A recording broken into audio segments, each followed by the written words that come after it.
Welcome to another episode of the Thrive Forever Fit Show. Today, I have got a special guest. His name is Nate Bailey, and I know you are going to absolutely love today's show.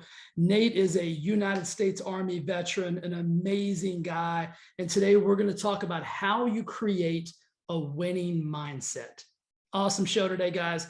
Get some pen, get some paper, get ready to be inspired, get ready to be inspirationally transformed. And Nate and I are going to give you some tools and some strategies today. They're going to help you move to that next level of life, get you a little bit closer to that success that you deserve and desire. All right, guys, enjoy the show. I love you, and I'll see you at the end. Nate Bailey, welcome to the show, brother. How you doing? I'm good, Jay. Thanks for having me, man. Appreciate it. I am excited. You know, I don't get excited about a lot, man. I'm excited about this. Any friend of Mike Young's is a friend of mine, and I know you feel the same way. So Mike connected us and said, hey, you guys should, do a podcast swap or at least meet or whatever. So yeah. I'm pretty stoked about today. It's very rare that I get a guy on that I have so many similarities with, just from a mindset perspective. And in talking to Mike, I know that you and I are in perfect alignment. I'd like to start by saying thank you for your service, first and foremost. Oh, yeah. Well, thank you, man. I appreciate that. Yeah, that's a big deal, man. I look at that. My grandfather was in the Army. My cousin was in the Army. I actually had a full ride to go to West Point. Did you really? I couldn't pass the physical because I've got metal in my hands and my knee. No way. So so I was, when you're that young, man, and you get that opportunity, I was like, oh, this is gonna be phenomenal. Got appointed by my congressman, the whole 9 yards. And then was that was something that you were really really wanted to do? Yeah, you know what? I got a full ride to play football there. I wanted to play college football somewhere, and then I thought of that as kind of like the, like the bonus on top of the bonus. I mean, not only am I going to get to play, I'm going to get to play college football, but I'm going to get to go to the one of the most prestigious schools in the country. I'm going to come out an officer. I'm going to get to serve my country. I mean, and then so that was I'm thinking back on it. I mean, it was a pretty big letdown. I was like, man, that's an opportunity like that doesn't come along that often. So how did you end up taking that military path? Well, it's a little bit interesting. It's kind of not the same story, but I was on the flip side of coming out of playing college football and kind of looking for that next challenge, like what was next, because did you end up playing college football? Yeah. I went on to play junior college and then went on to another 4 years. I took the same path, man. I went JUCO and then a few different schools. We'll talk about that in a minute. That's a whole different world. If you don't know anything about JUCO football. JUCO ball is I had no idea what I had coming in store for me there. I could talk for days. We'll touch on that too, because that excites me. But so you came out of football and then I came out of football and I was kind of like, and because I did go to JUCO, because I did go to a few other schools, like you lose a lot of credits along the way transferring from school to school. And so plus I enjoyed my time in college, let's just say that. And so it took me a little longer than the average. And so I still had a few years of school left, and I don't know. I think I was just, with football, it's like, you don't realize it until you're done, like how much of your time is really taken up, and then how much time you actually have if you're just a regular college student, when you don't have practice and conditioning and everything else that goes into playing a college sport. And so I was like, man, what's the next challenge? And kept passing these recruiting flyers all over the colleges. Right. And I was like, I'm going to go check this out. And so that's kind of how I enlisted in the Army National Guard. And so while I was still going to school, went to basic training during the summer in between, school years. And that's how I kind of got going on my journey. That's all. Would you say this? Because I know for me, whenever I stopped playing football, I mean, I've been playing since I was like in the 5th grade or some kind of competitive sport. I almost lost my identity. And I was like, I mean, you don't realize, like you said, like how much of your life has been encompassed in, watching film, practices, conditioning, lifting weights, hanging out with your teammates, being on buses and all kind of craziness. And then that goes away. And all of a sudden you're like, wow, I wonder what should 100%. I do today? I think that was a big part of it. It just wasn't the time. It was kind of looking, as a competitor, like you're saying, I was kind of looking for that next challenge too. And then I was like, well, I don't know. Do I have what it what it takes to make it through basic, and like, does there some kind of thoughts that, and then after I go through basic, I see some of the turds that made it through, and I'm like, oh man, anybody could do that, but like not necessarily at a high level, but anybody can go through basic. Well, yeah, and I'm sure that competitive attitude of like playing college football is like, when you went into basic training, you probably approached it very differently yeah, than a guy who just came off the couch. Yeah, I definitely thrived in that environment, and but it was it was definitely a challenge, and it was definitely a unique environment to go through. Yeah. Now, how long are you still reserve or anything like that? Or are you fully retired? Like, yeah. So I went into basic, came back, go back to school and drilling. And then the next summer they called it split option. So, the next summer was going to go learn my job that I signed up for. Well, while I'm drilling, there's a OC, officer candidate school recruiter that came through and was like trying to recruit people to come in and be an officer. And I'd already been in school for 4 years, so he only needed like 90 credits to join the program. And again, it was another challenge, right? It was, and then I knew I wouldn't have to leave. I was in college and dating my wife at the time, and didn't want to waste another summer, number one. And so I was like, let's do this officer thing and see what this is all about. Now, I've always gravitated towards leadership positions too. So I think it was just kind of when I didn't even know that wasn't, I joined really not really knowing much. And so I didn't even know there was an option to become an officer or how you'd even do that. So when it came across my desk, I guess we'll say, I kind of jumped at it. Very cool. And you ended up actually going overseas and serving. Yeah. To answer your question. Yeah. So I became an officer. I was in for 8 years. I deployed to Kuwait, was gone for 15 months, which was challenging. Plus I was a business owner at the time. So, you just put your life on hold when and I wasn't full-time Army. So I was a National Guard.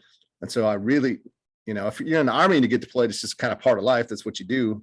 National Guard, you have the civilian life, right, with the business and family, and then also on the weekends and a few weeks here and there as an officer, it was a little bit more of a commitment than that. But so doing that, going on that deployment, I got back, and at that time it was 2005, 2006, and units were still getting deployed like constantly. Actually, a bunch of the guys that I was deployed with got deployed again like 12 months later. And I kind of knew that was coming and wanted to start a family. Yeah. And so I just decided to get out shortly after, within a year of getting back from the deployment in 2007. So many life experiences in there, man, from like said, like going from like, playing football and then at a really high competitive level. And then, joining the service, getting deployed, 15 months. I mean, that's if you tell somebody today, hey, I'm going to need you to do this for 50, let's just talk about weight loss. Hey, it's going to take you 15 months. You'd be like, I'm going to do what for what? Yeah. For how long? Right. You're like, I'm not doing that. Like, that's a commitment, man. So hats off to you. And again, I know I speak for everybody who's listening. We appreciate, you guys that are willing to do that. Cause that is to put your life on hold and to, I'm a big freedom guy, man. Like I love my freedom, and I know that it doesn't come without a cost. And so, I just want to make sure I overemphasize the appreciation I have for anybody who's willing to take that step in order to let me be able to do what I get to do today. So thank you, brother. Man. Yeah. Absolutely. I don't know. I just I do take that, when you've done it and people thank you for it, it's a little bit weird or different, but you just kind of take it for granted sometimes. It was a sacrifice, but you sign up for it, so it's part of the deal. Listen, man, we need people like you. You know what I mean? So I appreciate that, and then I love part of what you said, like in kind of in your bio when I was reading through it, is like, because this is really one of my life philosophy. You said live the life you teach, or like, what did you say? Live what you teach. Oh, live what you teach. Yeah. Like that. Yeah. Live what you teach. I mean, I love that. I mean, explain to me a little bit about that philosophy and how you. I mean, listen, that's a great meme or a great Facebook post, but most people don't prescribe to that lifestyle. How'd you come about that? Yeah, I don't know. Partly probably because you see a lot of people, especially on social media today, and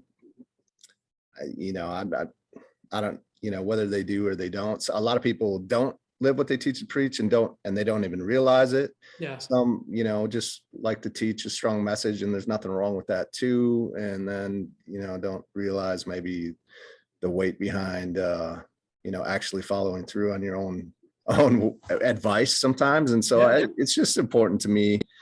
And I'm not perfect either, so I'm not going to sit here on a high and mighty throne, but it is important. And it's a good reminder for me too, if I ever do get out of integrity, to pull myself back, to kind of have that as a mantra to live by. But, it's important to me if I'm going to be, especially as a coach, I work with a lot of business owners and entrepreneurs and giving them advice. And I'm talking from all the different experiences that I've had, but also, it's important to me that if I'm going to tell them or advise them to live a certain way, that I do the same thing and to the highest level. I think as a leader, it's so important to you set the standard, right? There's kind of the minimum standard that maybe the Army has, for example.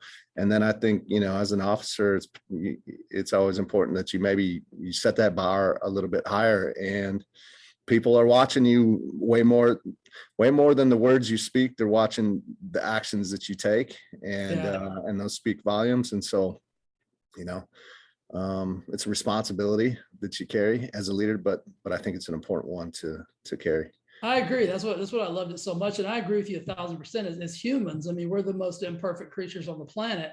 Mm-hmm. I think a mantra like this, though, for me, what it does is, like you said, it helps me get back into alignment really quick when I find myself. And listen, every human, you find yourself veering a little bit to the left or to the right. Yep. And it just, it's the ability to get back into that alignment and live what you teach and preach, do all the things you say you're going to do, that makes life so much easier. It's like, and you probably learned this. I mean, I try to teach people all the time that, like, as humans, we love structure, I shouldn't say we love it. We need it, and we function better with it. Yeah. And if you can learn to love it, life gets a whole lot easier. And like I said, I've walked the path that you've walked with the sports, and then you walked right into the military, which is probably nothing but structure. And so this is just, was it ingrained in you through those things? Yeah, I think it was always like that. Yeah, I think it was more putting myself in those environments and yeah, I mean, college football, just even high school athletics, just there is a good amount of structure there, depending on, because there's good coaches and not great coaches, and some have more structure than others. But I was blessed to play for some pretty amazing leaders and coaches that definitely brought that structure. And then you carry that over to the military. Obviously, there's a ton of structure there as well. So that's just kind of, when you're in those places, in those environments, and it just kind of over time you adapt that as your mentality and your lifestyle, hopefully, and you carry it forward past that, and as it's ingrained in you, and continue to do that. But at the same time, I think it's also important to, as a leader, to own up to it when you're not, right? And it's okay to not be, because of what we've just talked about. Like, no one's perfect. I just be careful to get in that habit and pattern of always being the guy that's like, if you're constantly owning up to being out of integrity, then that's a little different issue, right? And problem. You see that a fair amount too. Like, they just, all of a sudden, they're just hanging their hat on the fact that, well, hey, I owned it. Like, well, like, but you're constantly owning it. It is, like, come on, bro, let's go. It's cool that you're being vulnerable and letting people know that you're not perfect. But at some point, like, if you want to lead others and be the example, you got to fix that. Like, you can't stay stuck there. Yeah. Two things that I thought of when you're saying that, I've got another good question for you, is, one of my last philosophies is always confident, sometimes wrong. Like, you gotta, you know what I mean? Yeah. Like, that's a pretty good, I found that for me, that's a pretty good way to approach life. And then when you're wrong, you got to be able to say, hey man, that's not what I thought it was going to be. And I probably screwed that up. Yeah. And then, I got the opportunity when I was really young, growing up in Texas. We went to this, where in Texas? I grew up in a tiny little town called Cisco. It's kind of between Abilene and Fort Worth, like right on I-20. Okay. It's like a little 2A town, one stoplight, and sometimes it didn't even work. But I got the opportunity to go to a football camp, but Texas had these rules at the time where you couldn't participate in certain camps because of the UIL and things like that. Okay. So while the other kids were doing this, all the Texas kids got to go in this room, and all of a sudden Bobby Bowden, the coach of Florida State, walks in. Oh, no way. Oh my God. Yeah. We got to spend we got to spend about an hour with him, and he was just, Oh, wow. I mean, you've probably heard him talk 1,000 times. Like when he's got that Southern swagger, and R.I.P. Coach Bowden. Absolutely. When he passed away, I had all these flood of emotions because I was probably 15 years old. And I remember something he said that day. And he said, the worst thing you guys can do is to continue to practice your mistakes. Yeah. I was like, holy shit. Yeah, that's what we're talking about, right? And I think about that all the time. It's like and we do that so often as we get in these patterns, like you were talking about, of practicing our mistakes and then saying, oh, you look at me, I screwed up again. Well, yeah. If it's a mistake is once, right? Right. But if you continue to do it, then it's not a mistake anymore. You're actually making a conscious choice. Something I wanted to ask you about, because I love leadership and I love success. What was it like? And I don't want you to be modest here, because I know this is probably a question you don't want to answer, but what was it like? And I'm going to use the word responsible because I don't know a better word.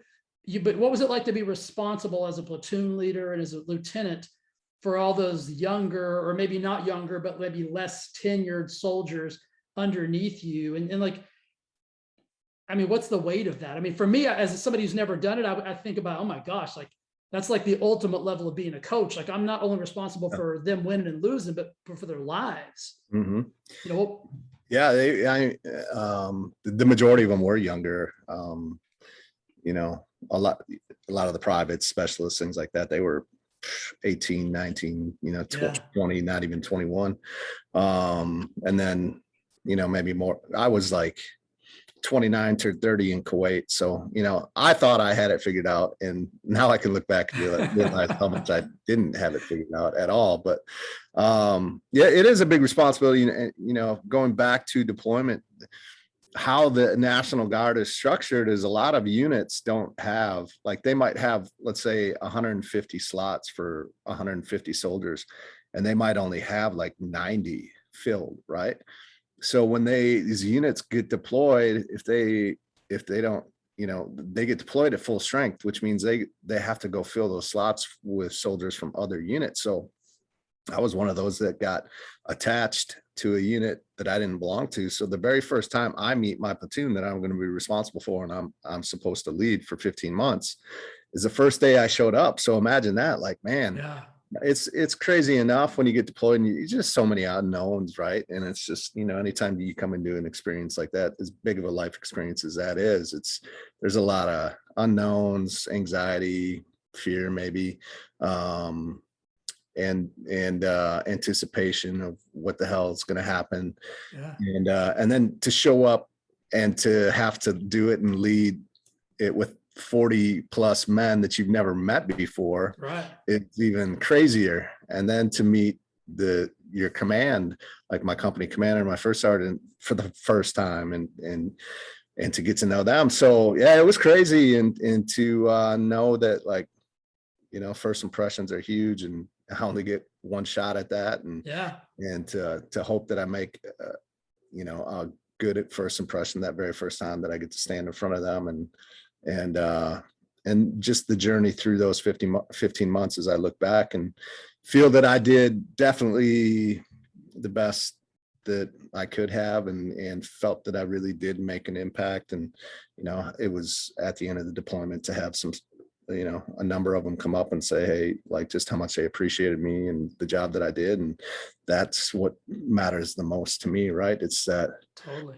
It's not about you, it's about them, it's about your soldiers, it's about the mission, it's about the team, and if you do the right thing and you do it for the right reasons, then you'll get that feedback on the backside to let you know how you did along the way. And so it was crazy. A lot of variables that I would say probably, there were a few other of the platoon leaders that were in the same boat. It was the first time they were meeting their platoon as well. But typically I would say if you're active duty, that's not the case. And so that's, they have a leg up on us. Right. And so it was a unique challenge.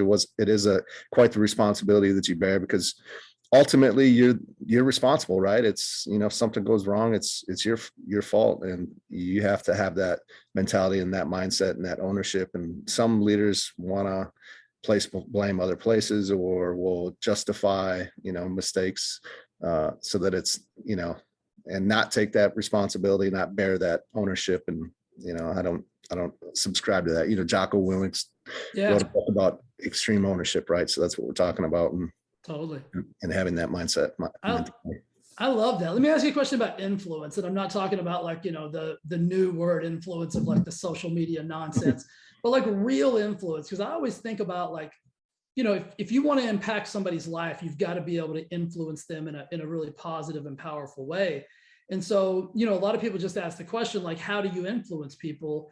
Yeah. I like to ask a different question and say, like, who's influencing you? Like, so whenever you got put in that position, did you draw back upon like the influence of your coaches or a mentor or a leader, or like, because I mean, that's really where, I mean, even at 29, like, now that, I'll be 47 next or this Sunday.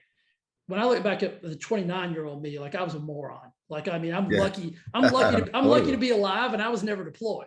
Yeah. So Yeah. I can't imagine what you were thrust into, but like, what were your influences to develop your leadership style? Yeah, that's a great question. I think, yeah, absolutely. Whether you realize it or recognize it or not at the time, you definitely, I can definitely say, looking back, that you don't, because you don't know what you don't know. And so you just draw off the experiences that you've had. Again, it's 29, 30. Luckily, I did have some experiences that many probably don't, playing college athletics being a big one there. I was blessed to have some really good mentors, even in high school, in my community, that kind of really took me under their wing and guided me and set a great example just by how they lived. And I, can think of people like my grandfather that were those two that just were incredible humans. And so you definitely take those characteristics, and you use those to mold who you are and how you lead. And so, yeah, that's, a big piece of it for sure. And then, it just comes down to, if you want to influence somebody, it really takes, like, you got to build a relationship, you got to build some trust, you got to build some credit with them. Right. And again, coming in, just using the example of the deployment, and first time I meet him is day one, man, it takes some time for you to, you hopefully have to have the ability to recognize that you just can't come in and start like, just telling people to do shit, and, just because, right? Like yes, as in the military, as a leader, that in that position, technically that's how it goes. But if you really want to build relationships and trust, and show them that you really care about more than just the mission, but them as people, to really have real influence, it takes time, and it takes like showing that you care, because you actually do, being super genuine, like being there, being around the troops, and being willing to do what you would ask them to do, and all of those different variables, plus all the experiences you had, plus probably a ton of other intangibles and characteristics when we talk about leadership that help you to actually build that real influence. Love that. I talk about like the importance of psychology and the importance of your mindset. And I know that's you're big on that as well. And I can tell by talking to you that you do a lot of work around that, and probably teach and coach and train a lot on that as well. Something you said, in your bio is like, you've got to believe before you can actually get to that place. And I did a whole training on that last night. And I basically said that, like, you'll never outperform your belief. Right?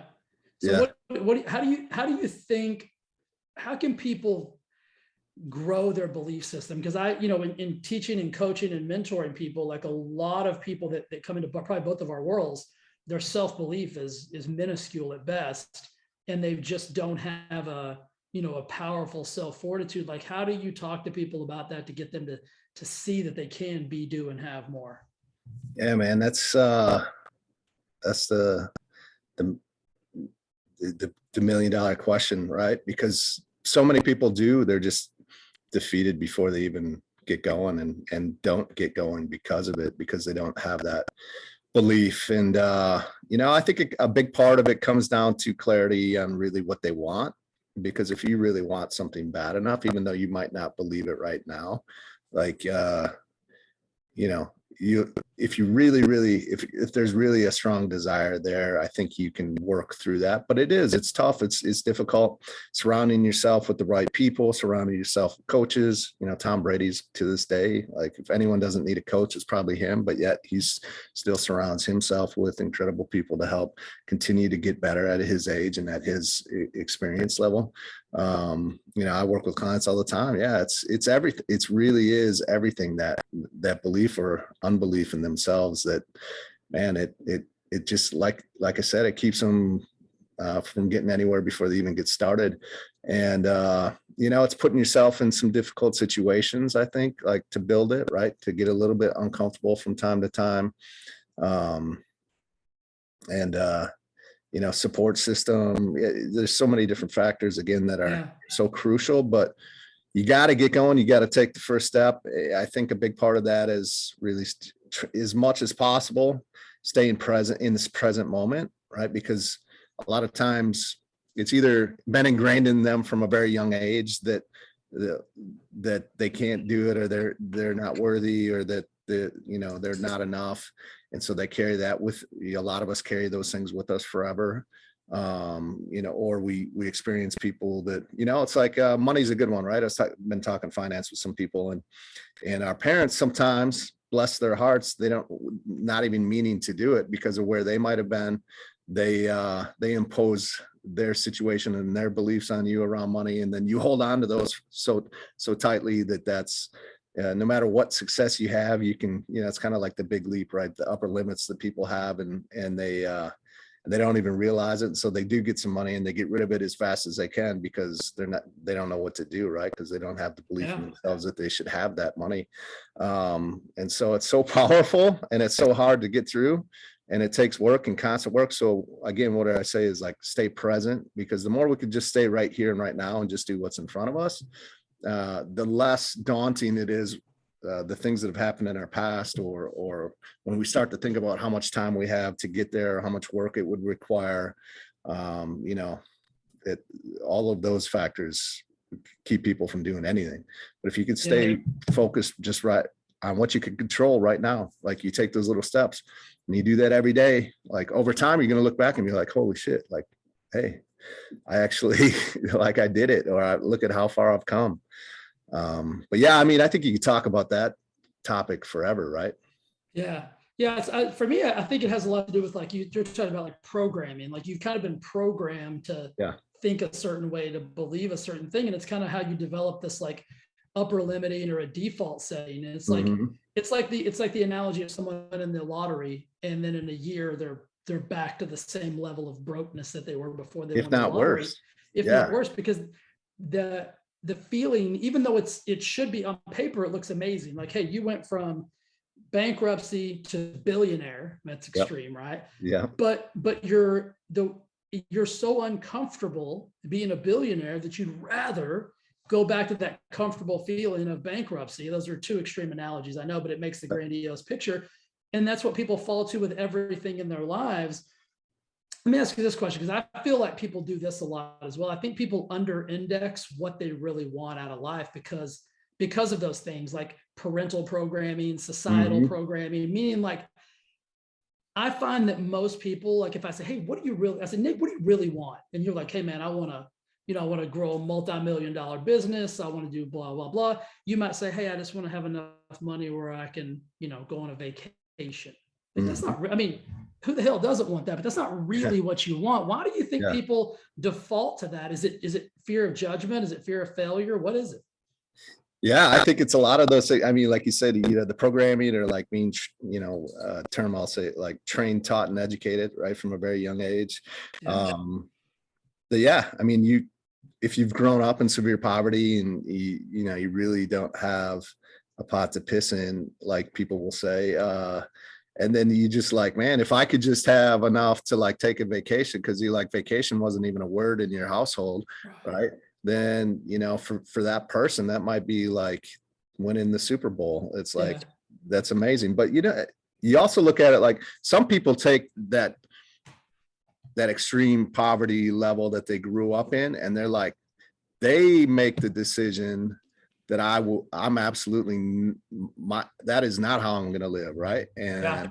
they may not have the know-how, or might not even quite have the belief, but they're just like determined that that is not going to be me. And you hear those stories all the time, right? Yeah. There's a lot of them, a lot of very successful multimillionaires, billionaires that were in that situation, and they used that to be like, that's the driving force. They're like very clear on what they want or what they don't want. They don't want that, and what they want is the extreme opposite. And so again, coming back to that clarity of, there's a lot of people that can tell you what they don't want, but have never really taken the time to dig deep to figure it out what it is that they want. Because again, if you find that thing that really just lights the fire inside of you, then you'll go build the belief system. You'll go build the skill set and the tool set to go get it. I agree. I think a lot of people, based on like what you kind of just said there, is like, they will, they know exactly what they don't want, and they strictly focus on that. Yeah. And they continue to get more of that, because there's right. no, you get what you focus on. Like, I mean, your brain is designed to give you, through your reticular activating system, more of what you want. Yep. And I try to get people to understand, like, if you're consistently using language like, well, Nate, I can't have that. Nate, I can't do that. Nate, I can't afford that. Nate, I'll never be skinny, Nate. Nate, I'll never be fit. Nate, I'll never be successful. Nate, I can't. If you use language like that, well, then hell no, you're never going to be any of those things, because you're basically telling your brain, this is what we want. Like, we're going to stay right here. Like, I had a client right now. She continued, and she even says it from the day that I've worked with her, like, I'll get success for a little bit or some results. And then she goes like, but she can't sustain it, because it's all those things. She's like focused on, like, I could never be that. I could never be skinny. I could never be super healthy or whatever. And so she continues to get what she says that she like continues to prove herself right. And there's like a payoff there, right? There really is. There's a payoff for people there, even though it's kind of miserable. It's like, yep, I was right. Like, see, I told you I got a little success, and look at where I'm at, right back where I'm at. And one, she like won't even go work out right now, because she's just so screwed up here of like, man, I haven't been there in so long. What are people going to think? I'm out of shape. Like, I'm just like, I'm going to be embarrassed to the point where she'll sign up for a class, and she'll tell everybody that I'm going to go. And if I don't, like, call me on it. And then she still won't go. Right. It's so crazy, just because of these conversations she's having with herself up in her head. And then you get into the societal programming and all of that kind of stuff as well. One of the questions I like to ask a client, or anybody for that matter, that's consistently doing things like that, is I always like to ask them, well, what are you getting out of that? Like, what do you like about that? And they'll be like, I don't like anything about that. I'm like, oh, you 100% do. Yeah, like, you wouldn't consistently keep that same behavioral pattern if you weren't getting something from it. And a lot of times we'll stay stuck where we are, even if it's not the outcome we want, because we know what the outcome is. So what do you do? I mean, this is a really great question, because what you just said about this client is powerful, because a lot of people find themselves in that place. I mean, I own a gym, and I see it firsthand. Like, I'll see people schedule and then put on, on the Facebook page, like, okay, and it's time. Nate, enough BS. I'm showing up. Here we go. They'll be on the schedule, and then 10 minutes before the class starts, you'll see the cancel.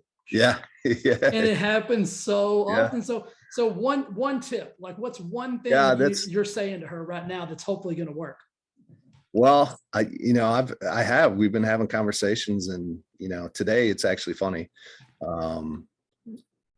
I said, hey, I know that it's just getting her that first time, and then she'll be fine. Like, it'll be like, because she'll realize that all those things she thought are just purely made up. That nobody else cares. Nobody else cares how long it's been there. They're going to be happy to see her. Exactly. Like, they don't give a shit. And so one thing I did today, like, I don't know, each situation is different. Sometimes I might like be tough with them, give them some tough love, because if I know they can handle that. But like today, I actually called her gym, and I said, I talked to someone. I'm like, hey, I got this client, and here's her name. You know her? Yep. Okay. Yep. Hey, you think you could just call her and say, hey, we miss you. Notice you haven't been here in a little bit. We're just like, we'd love to see you. And actually, I talked to one gal. She must have talked to her manager. He called. He's like, who are you? What's going on? And I explained it again. And then I had sent her a message. Hey, you just got to get there. And then she texted me back. She's like, yeah, you're right. I got your message. And you know what's crazy? Like 3 minutes after that, Orange Theory called me and left me a message. Oh, I'm like, oh, really? I didn't know that. I'm would like, you that's so look at crazy. that? She's like, what a coincidence. And I'm like, yeah, that is. Man, the universe is talking to you. You just got to get there. Listen, I absolutely love that. That's phenomenal. Did she go? Well, that was this morning. So So let's tomorrow we'll see. we'll find Yeah. out. All right, Yeah. man. Fingers crossed that she went, Yep. because I'm with you. Like, if she'll just go, and it's that whole There's philosophy. only so much you could do, right? Yeah, You can't make them yeah. do it themselves. But yeah, that's like, I don't know. I'm willing to do whatever to try and help just nudge them along. This is the most simple, basic thing I could probably ever say. And people are gonna be like, well, no shit, Jay. But like, I just got back from Austin, where I got a chance to speak on stage for the first time since, like, since the big Yeah, city. right. And one of the, I love Q&A. And one of the questions was, the lady raised her hand. She's like, hey, what do I do when, I'm getting this pattern of not doing the things I say I'm going to do? I'm tired. I didn't get enough sleep. And then I know I'm supposed to do this, but I don't go. And I just simply looked at her and said, you have to go anyway. And she was Yeah, like, I mean, yeah, it's like, how long do you want to tolerate that, right? yeah, I don't know. I mean, there's so many things you could say, but again, it just comes down to like, man, they just got to take that step. yeah. And that's the hardest it is. It's that first step is often the toughest one. And if you'll just go anyway and stop buying into your own nonsense. And I said, the next thing I said is, you got to stop believing your own bullshit. Like, Yeah, you're right. you're not that busy. You're Yeah. you're not that tired. You're not, all those things you just described to me are all situational things that you've created in your own brain. She's Yeah. like, oh, she's like, holy shit, that sucks to hear, but you're right. Exactly. You know Yeah, what I I mean, mean? if you could get them to, also if you could get them to identify like what are the costs and consequences, because Yeah. there's real costs and consequences to them not. And sometimes that'll help them move the needle a little bit. Yeah, what do you think about that? Because I've thought about this a lot since the situation we've been in for the last 2 years. And I know you're a super healthy, fit dude. This should have, Nate, and I'm going to use the word should have, which is the dumbest word you can. This should have triggered all of us Americans, Yeah. to get our asses healthier than we've ever been before, to lose weight, to get our supplementation on point, to get our nutrition on point, to get our butts moving, whether it's the gym or just outside. It didn't, bro. It didn't. No, it didn't. It didn't. If anything, I think it shifted the needle the other way to being worse than we were before. What? This is the Jay Nixon question. I don't give a shit if anybody else listen or not. Help me understand this. What's going on, man? I don't know. I think it really is still comes down to, you see all this other stuff going on, but if it doesn't like directly impact you, then you don't think you think maybe, well, yeah, everybody else should get going, but I'm still all right. I'm still fine. And I'm comfortable here. So, that kind of it ain't going to happen to me type thing. And unfortunately it does. Like I just had COVID actually a few weeks ago. And again, thankfully I do take care of myself and made it through it fine. But I had a friend that didn't take care of himself. And unfortunately, whether or not that I believe that has something to do with it. And, the statistics of people hospitalized that are obese is very high right now that come through with COVID. And so, I mean, it's more than ever, like how much more motivation do you need? But again, if you haven't experienced it personally, and I guess in a way it's not real for them. I don't know. I shake my head, man, because it's crazy. I can't figure it out either. I want the best for people. I just want to shake. Because I'm thinking myself, like, man, I got to take care of myself. I want to be around. I want to be there for my kids, and I know that the only way there are no guarantees, because there could be a healthy person from it or whatever. 100%. But you sure are stacking the deck in your favor. I'll say absolutely. That. Right? Yeah. Listen, I want to create, any kind of buffer I can between me and anything. Right. So not just this. So I looked at the COVID thing as like, okay, hey, maybe this is just a light switch that flips on, because guess what? If this ever goes away, if it never goes away, if it subsides or whatever, obesity is still going to be one of the biggest killers on the planet. Heart disease, cancers, diabetes, whatever. So in my brain, it was like, okay, hey, this is going to be the final domino that gets tipped over for somebody to say, okay, listen, I've got all these other health things that may be on the horizon. And now there's this thing out there that I don't even know what it is. It's like a monster we haven't seen yet. I'm going to get my ass healthy and fit. I know for me, like I'm pretty healthy and fit. And I even Yeah. dialed it in a little bit I bet. tighter Yeah, because right. I'm like, hey man, you know, if we're going to fight, like I'm gonna be Yeah, ready to fight. yeah, yeah, absolutely.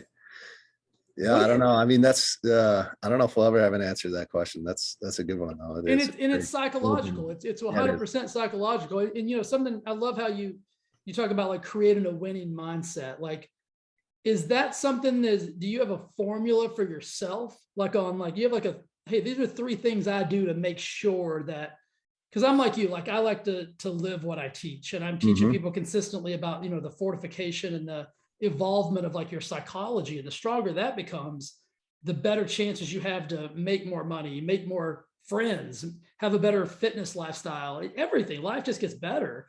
So Yeah. what do you do to make sure you fortified your own mindset?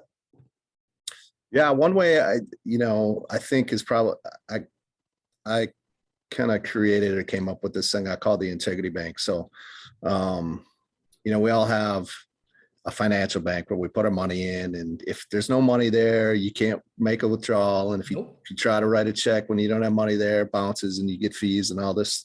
And I realized myself for a long time, and many people still today, and for ages to come, will continue to take withdrawals when they don't have any credit built up in their account, right? And the way that you build up your integrity bank is by just doing the little things every day that you said you would, right? By becoming a person of your word. So you say that you're going to wake up at a certain time and you're going to start that fitness routine, or you're going to start to eat a little differently, and you don't. It's just like making a withdrawal, right? You just like building this negative balance. And so many people, they continue to take withdrawals when they don't have any money in the integrity bank, because they continue to break their word to themselves. Like, most importantly, you got to become a person of your word to yourself, because how can you be a person of your word to others if you can't even do it to yourself, right? Because Yeah. what happens is you're like, well, I told myself I was going to get up at this time, but I don't want to. I'm just going to hit the snooze and I'll do it tomorrow. And no one else knows the difference because I didn't tell anybody this. I'm just, told myself. And so you're just waking up with losses every single day. And Yeah. that's kind of hard way to start your day and to live your life, when you just defeat yourself constantly over and over again. So start small with something that you can get a win at it. Like, if you say you're going to get a workout in, go work out, even if it's like 10 minutes, whatever it might be. And the more you become a person of your word, the more powerful your life is, and the more of a winning mindset you will build, right? Because now you start to have this confidence. And the goal is with this integrity bank concept, is you want to make that gap between the day that you didn't do whatever you said you would and the next time you do. You want to widen that gap. Yeah, is there going to be times where life happens, things come up, like crazy stuff that's out of your control, and you have to make a withdrawal? Of course, like we all do. Just own it right away, like we talked about any great leader would do. Say, hey, I know I said I would do this, or I'd be here at this time, and I just can't. You don't have to explain yourself, but just make sure that the next time that happens, like, is fewer and further between from the Yeah. last. Yeah. And Shorten the continue gaps. to, Yeah. if you become a person of your word to the point where you tell somebody, hey, I'll be there, or I'll do it, or you can count on me, and they just know that it's going to happen before it's done. Like, they take that check and they cash it, they bring it to the bank before they just know it's already happened, right? Because there's a lot of people, you tell them you're going to do something, because of who you showed up prior to that, they might be like, oh yeah, that's awesome. Sure But in sounds their good, head, they're man. like, well, there's no way you're going to do Yeah, that, he ain't right? showing up, So who right? do you want to be? Like, if you can become that person where they just know if you say it's going to be done, they just know it's done. You become that person. There's no stopping you, right? Yeah. There's no way you don't have a winning mindset. I love the integrity bank, and using using money as an analogy, because Yeah. everybody's gone to the ATM. When we were younger, you go to the ATM Oh and yeah. they're like, hey, I'd like to get a hundy out. And then Michelle's Yep. like, I know. you're not getting a hundy out of here. Yeah. You got 37 cents. And Then I'm you not check getting that balance is like yeah, $2.37. You're like, I'm not shit. giving you change. So get Can't out of even here. cover the ATM fee. I love that, man. Last question before I ask you my final question. You say here the best ways to overcome fear and doubt. And I think right now, like, especially in our lifetime, I don't think people have experienced this much just Mhm. global fear and this much doubt. And like, what's tomorrow even going to bring? Like, Yeah. so what are the best ways to maybe not get rid of that totally, but like, be able to manage that so you're not living in a constant state of fear. Yeah. Yeah, I mean, I've experienced it. We all experience it. No one's immune to it, right? We all have, it's just it's an emotion that we have, Yeah. that's real for everyone. And especially in the pandemic, myself, I left a partnership and like went completely on my own in the middle of the pandemic, which was kind of crazy. And oftentimes when fear and anxiety is at its height is like when we're sleeping, right? When we're kind of at rest, and then we like our mind goes wild and just paralyzes us before we even start that day, right? So for me, it's really comes down to, again, action and taking that first step. I know you talked about that in the example with my client, just taking that first step. It's getting out of bed, making those, being that word to yourself every single day on just the littlest things, right? Set yourself up for success early in your day, like create some routines. And again, start small. If you haven't been doing anything, don't try and change the world and add 50 new habits that you're going to do today to become a better person. Just start with one, right? Like get up at a reasonable time, when you said you would, and get up and work out every day, like whatever. Just build some small little wins, like make one little promise to yourself and go do it. Like get in action in spite of the fear and the anxiety and whatever thoughts you have, because we all have them. Like there's power in knowing that you're not alone. Like if you could realize that you're not the only one that has these, that it's natural, that it really, and sometimes when you're doing big stuff and you're getting a little bit uncomfortable, like when you get that fear and those thoughts of, man, I don't know if I can do this, to recognize that you're in the right place. That's right where you're supposed to be, because that's like, you have to face that and push through it to get to the result that you want, right? You got to push through the pain to get the prize, right? Well, man, I lied because this is a natural follow-up question. So, because I just thought of this while you were talking. So how important is I call it your circle of success, like that core team of people that you're surrounded with? Because I know for me, it's like, luckily for me, I'm not a really a fear-based guy. I'm kind of like, I try to like just push above that. But when it hits me, I know, like you said, that I'm not alone, and that I've got like my core team with me. So how important is that in your life, and how important do you think that is in, everybody's lives, that you build that team? And if you're scared, you can't be around everybody else. Your team, you need somebody on your team that's not scared. It's extremely important. It's like, it's very high on the list. Yeah. It's who is that support system? Who is that team? Who's that group of friends you can go to and just really kind of be super honest and real with, and know that like they're gonna, they might, hopefully they'll give you what you want or what you need and not what you want to hear, right? Yeah.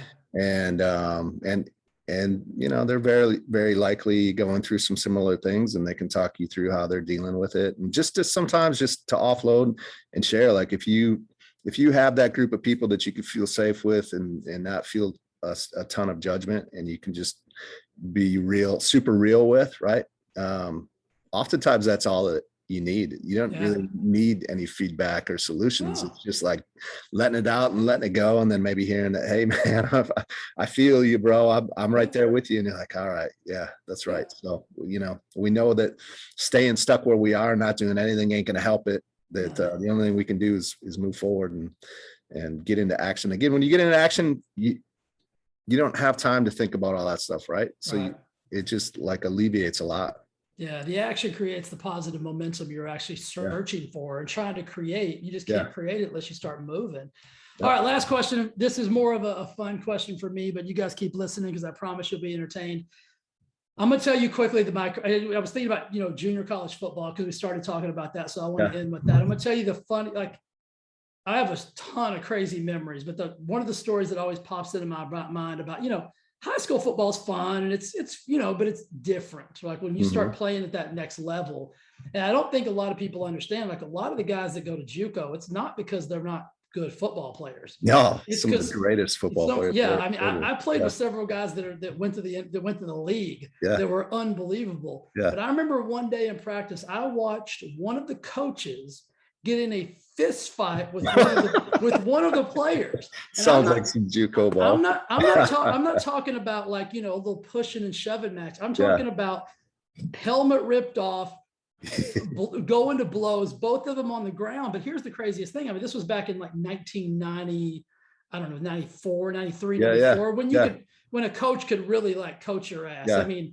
every other word out of my coach's mouth is usually the F word, or one of my coaches in college. They got in a full-blown fist fight. Fight was over. Player got up, put his helmet back on, went back to his drill. Coach got up, put his hat back on, and started coaching. Nobody got in trouble. Nobody went to the principal's office. No, the cops weren't called. It was a full-blown ass whipping, and then practices went on back to normal. Like that doesn't happen. That doesn't happen in that probably doesn't happen in the NCAA level, like at Clemson, and it damn sure doesn't happen in high school. So junior college is its own world. Does anything crazy come to mind for you like that? Man, that's tough to beat. That is tough to beat. I mean, the individuals that come together from all different walks of life in JUCO ball is crazy. Yeah. It is. It's like they're so talented. I remember the reason most of us are there is because we didn't have great grades or we got into some trouble, right? And I didn't have great grades, but compared to the rest of my teammates, like I was a superstar, right? You're Einstein, like a 2.7 GPA. And we're talking about ACT scores. And like, man, would you get any ACT? And I'm like, I didn't do well. I got a 16 the first time and then like a 19, right? Which is not great. And I told them I had a 19. They looked at me like I was crazy. And they're like, what the hell are you doing here? They're like, man, I got like a 13. And there's talented football players, right? And they're like, man, kids not going to like literally there just to play football just for like 1 year, not going to class at all and playing. But one crazy, we had these two, one was like this pretty stud linebacker and he was older. And then there's this other dude that just kind of was his little wingman. And they were there for like the first 2 weeks. And then all of a sudden we're home watching the news and like they're on TV, like on the local news, like did some shady stuff with a girl and it like, at a hotel or something. We're like, damn, dude, no way. That's dude. And then all of a sudden they're gone. And it's like, what the hell? Like, that's not everyday stuff there. And I don't know, man, it was just that the group of individuals that you get, the talent that you saw, like,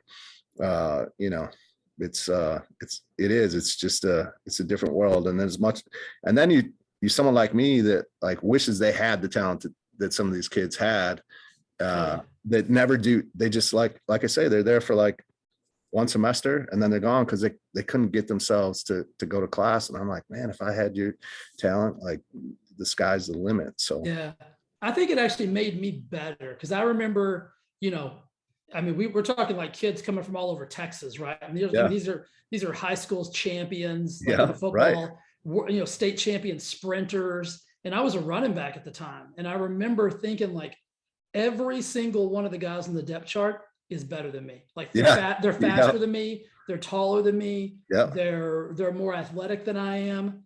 And, I don't say this, I want to drive this point home because those things matter, but they don't matter as much as your mindset matters. Cause I remember I made a commitment to myself. I'm like, all right, listen, I can't outrun them. I'm not stronger than they are. Athletically, they're always going to beat me out. But what I can do is I can know everything. So I knew the playbook like the back of my hand. I knew every position. I knew exactly where everybody was supposed to be. And I was the only one, and people who don't understand football won't understand this. I was the only running back who could consistently pick up the blitz. And if you can't protect your quarterback in college, you can't play. Right. And so I figured out like, how am I going to start on my college football team? And it was just to know exactly where I was supposed to be on every single play. And I started every single game. And you had some belief in yourself too as a player, right? Like I definitely had way more belief in myself than I probably should have. Like, I don't know. I just didn't care. I was like, whatever, I'm just going to find a way to to play and Yeah. play for these guys that are way faster than me, that are way more talented than me, that are stronger, like you said, stronger. And so belief is a huge piece of that I don't even realize I had, I think. I loved it, man. I think it molded me into a lot of, Me too, man. a lot of my growth came from like, from that, because and there's nothing sexy about junior college football either. Like, you don't have the Nike uniforms. Yeah, no, you're buying your own shoes. Yeah, your helmet might we not had to buy our jersey, dude. I remember we had to pay for our jersey.